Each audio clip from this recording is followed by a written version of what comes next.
টিয়কত বিজেপিৰ বিশাল যোগদান সমাৰোহত মন্ত্ৰী পীযুষ হাজৰিকা টিয়কৰ নামচেচু খেলপথাৰত অনুষ্ঠিত বিজেপিৰ যোগদান কাৰ্যসূচীত অংশ লৈ সমালোচনাৰে থকা সৰকা কৰে কংগ্ৰেছৰ ভাষণ প্ৰসংগত মন্ত্ৰীগৰাকীয়ে সাংসদ গৌৰৱ গগৈক তীব্ৰ ভাষাৰে সমালোচনা কৰে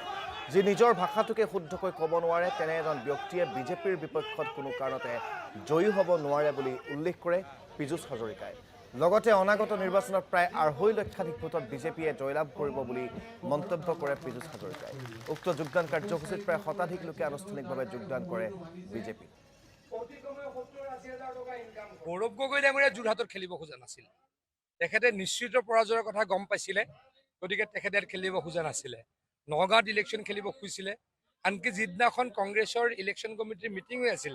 তেওঁ সেইদিনাখনো দিনটো নগাঁও সমষ্টিত কেম্পেইনিং কৰি আছিলে গতিকে তেখেতে যোৰহাটতো আহাই নাছিলে যোৰহাটত ইলেকশ্যন খেলিব খোজা নাছিলে দলে তেওঁক ফ'ৰ্চ কৰি যোৰহাটত ইলেকশ্যন খেলিবলৈ পঠালে কিন্তু আহাৰ দিনাখনে কলিয়াবৰত কৈ আহিলে যে মই ইলেকশ্যন খেলিব খোজো মোৰ পুৰণা কলিয়াবৰত গতিকে তেখেতে যোৰহাটত ইলেকশ্যন খেলিবলৈ বিচৰা নাছিল কাৰণ তেখেতে জানে যে তেখেতে পৰাজয়ৰ গ্লানি লৈ যোৰহাটৰ পৰা গুচি যাব লাগিব আৰু আজি দুখন সভা কৰিলোঁ কেইবা হাজাৰ ব্যক্তিয়ে সমৰ্থকে বিজেপি দলত যোগদান কৰিলে কংগ্ৰেছ দল ত্যাগ কৰি গতিকে আজিয়েই ৰিজাল্টটো মোটামুটি ওলাই গৈছে আমি কালিলৈ ভাবি আছিলোঁ 2 লাখমান ভোটত জিকিম আজি মোৰ এনেকুৱা লাগে যে মিনিমাম 2.5 লাখ ভোটৰ ব্যৱধানত আমি এই যোৰহাট লোকসভা নিৰ্বাচনত জিকিম তপন গগৈ ডাঙৰীয়া দ্বিতীয়বাৰৰ কাৰণে সাংসদ হ'ব এতিয়া আমাৰ মিটিঙত 5,000-6,000 মানুহ হয় গৌৰৱ গগৈ ডাঙৰীয়া ইমান ডাঙৰ নেতা তেওঁৰ মিটিঙত 400 হয় যোৰহাট টাউনত সিদিনাখন 400 মানুহলৈ প্ৰচেছন কৰিছিল হয়নে নহয় কওক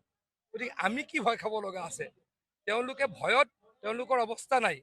2.5 লাখ ভোটৰ ব্যৱধানত এই সমষ্টিটোত আমি জিকিম